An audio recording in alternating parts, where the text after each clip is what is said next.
नमस्कार दोस्तों, मैं हूं आशीष सैनी और सैनी स्टूडियो एंड एजुकेशन में मैं आपका स्वागत करता हूं। और हमारा चल रहा है एक्सेल। और एक्सेल की शीट में मैं आपको आज जो चीज़ बताने वाला हूं वो मोस्ट यूज़फुल है, जिससे कि आप एकदम एक्सेल में कोई शीट बनाना चाहते हैं या वर्क शीट बनाना चाहते हैं या फीडिंग करना चाहते हैं या डाटा एंट्री का काम करना चाहते हैं तो आप बहुत तेज़ी के साथ कर सकते हैं। मैं आपको ऐसी 5 चीज़ें बताऊँगा जिससे कि आप डाटा एंट्री में काफ़ी हद तक आपका हाथ शार्प हो जाएगा। तो चलिए स्टार्ट करते हैं।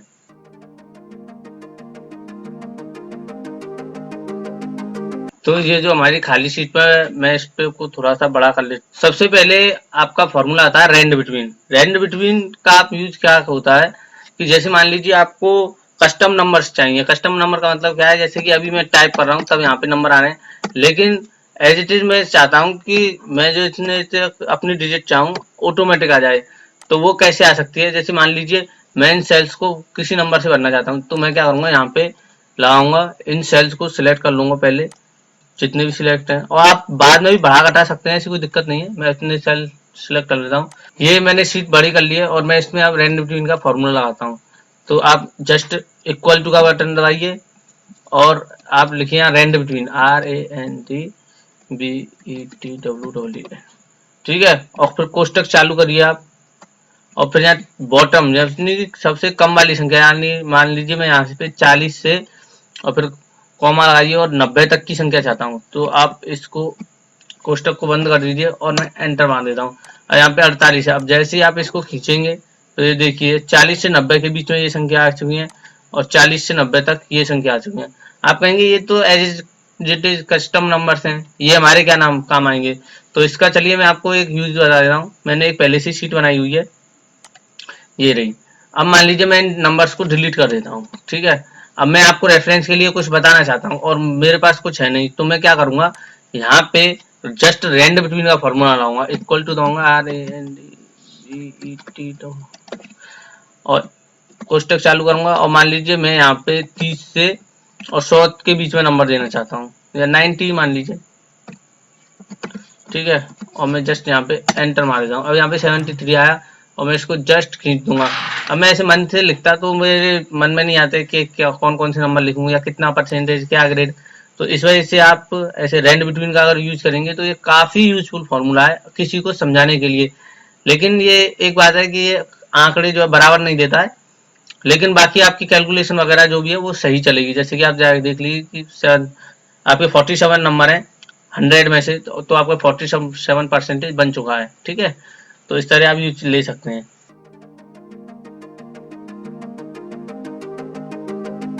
अब सेकंड फॉर्मूला आता है आपका काउंट इफ का। अब काउंट इफ कैसे काम करता है, जैसे मान लीजिए कि इसमें से हमें छांटना है कि 2 बार या 3 बार हमारा कौन सा नाम है। तो देखिए हम कैसे छांटेंगे। जैसे मान लीजिए यहाँ पे मैं काउंट इफ का फॉर्मूला लगा देता हूँ, COUNT count. Oh sorry, equality का बटन नहीं दबाया।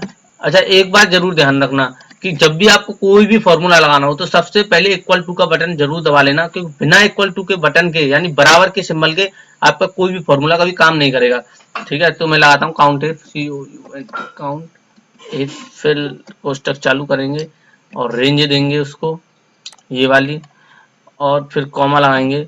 और मान लीजिए मुझे शोभित वाला नाम देखना है कितनी बार है, तो शोभित पे क्लिक कर दूंगा मैं और जस्ट कॉमा क्लोज करके एंटर मारूंगा। तो ये बता रहा है शोभित जो है कितने बार है, 3 बार है। अब देखते हैं कैसे। एक देखिए एक ये वाला है और फिर देखिए एक शोभित ये रहा और एक ये रहा, यानी 3 बार है आपका शोभित, ठीक है। अब जस्ट आप और कोई भी नाम फाइंड करना चाहते हैं तो इस पर क्लिक कीजिए डबल, और ये देखिए ये आ गया। अब इसको ऐसे सिलेक्ट करेंगे और मान लीजिए मैं रॉबिन को देखना चाहता हूँ कितने बार है, तो रॉबिन पे क्लिक करूंगा और जस्ट एंटर मार दूंगा, तो रॉबिन 2 बार है। तो इस तरीके से आप काउंट इफ का यूज कर सकते हैं। ये काउंट इफ कैसे यूज आता है, जैसे मान लीजिए आपकी बहुत बड़ी शीट है और आप उस पर काम कर रहे हैं, कंपनी ने किसी का डाटा भेज दिया और उस नाम को आपको दोबारा ढूंढना है कि कितने बार आया है, तो आप इस तरीके से इजीली उसको ढूंढ सकते हैं। ये काफी यूजफुल है, ठीक है। तो चलिए चलते हैं नेक्स्ट फॉर्मूला की तरफ।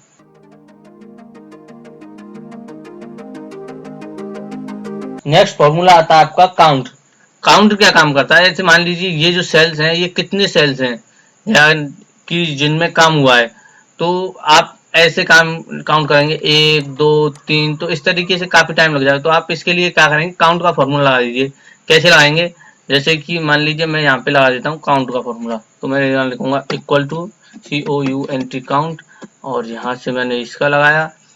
आप एक एक करके भी दे सकते हैं और एक बार में भी दे सकते हैं। एक एक करके कैसे, जैसे कि मान लीजिए ये जो है यहाँ पे इसको सिलेक्ट किया, कॉमा लगाया, फिर दूसरा क्राइटेरिया दिया, फिर कॉमा लगाया, और फिर तीसरा क्राइटेरिया दिया और फिर कॉमा लगाया, ऐसे आगे तक चलता रहेगा। या फिर आप एज इट इज कोष्टक बंद कर दीजिए और एंटर मार दीजिए, तो ये टोटल दिखा रहा है 21। तो आप देख सकते हैं ये हमारे 21 सेल हैं। अब आप इनको काउंट भी कर सकते देख सकते हैं, 1 2 3 4 5 6 7 और 7 या 21। तो ये हमारे 21 सेल्स हैं।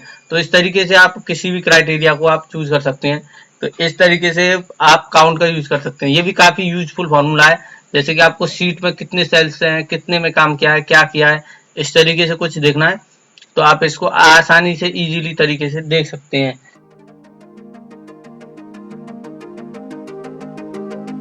चलिए तो चलते हैं अब नेक्स्ट फॉर्मूला देता हूँ। नेक्स्ट फॉर्मूला आता है आपका इंसर्ट टेबल।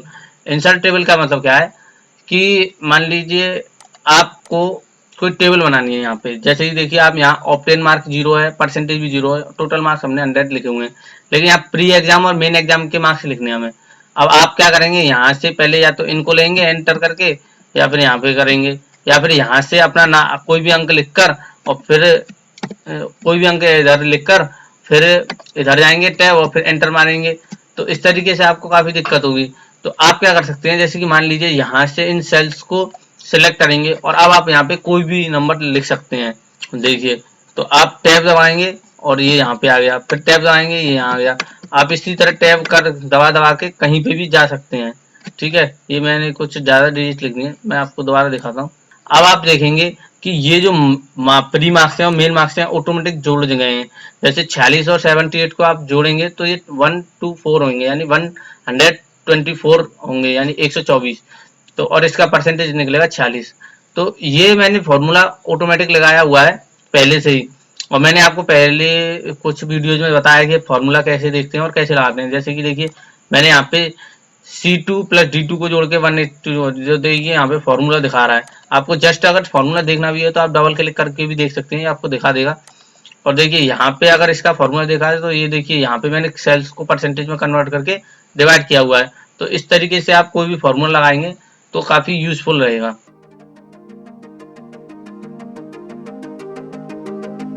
चलिए अब नेक्स्ट चलते हैं। नेक्स्ट है आपका प्रेसिंग एंटर। प्रेसिंग एंटर का मतलब क्या है, आप ये सोच रहे होंगे।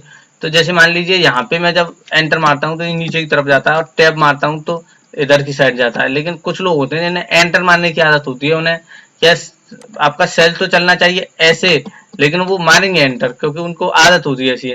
तो आप अपने एंटर को इस तरीके से कैसे चेंज कर सकते हैं वो आप देखिए। जैसे मैं यहाँ पे कोई भी सेल ले लीजिए और यहाँ से आप एक्सेल ऑप्शन पे जाइए और यहाँ पे एडवांस में जाएंगे और देखिए यहाँ after pressing enter move selection. Move selection का मतलब क्या है, अभी इसमें लिखा हुआ है कि मूव सिलेक्शन डाउन है, आप जस्ट यहाँ से राइट कर दीजिए, आप लेफ्ट कोई भी कर दीजिए, मैं राइट कर देता हूँ और जस्ट ओके कर दूंगा। तो अब जब भी मैं एंटर मारूंगा देखिए तो ये जो है राइट की साइड जाएगा, आप देख सकते हैं। तो ये थे हमारे बेस्ट 5 फॉर्मूले। तो इस वीडियो को देखकर आपको कैसा लगा और कुछ सीखने को मिला हो तो हमारे चैनल सैनी स्टूडियो को सब्सक्राइब करें, हमारी वीडियोज को लाइक करें, और आप अगर अपने दोस्तों को भी एक्सेल शीट सिखाना चाहते हैं तो उनको साथ भी शेयर कर सकते हैं। तो मिलते हैं नेक्स्ट वीडियो में, तब तक के लिए आप अपना ख्याल रखिए। धन्यवाद।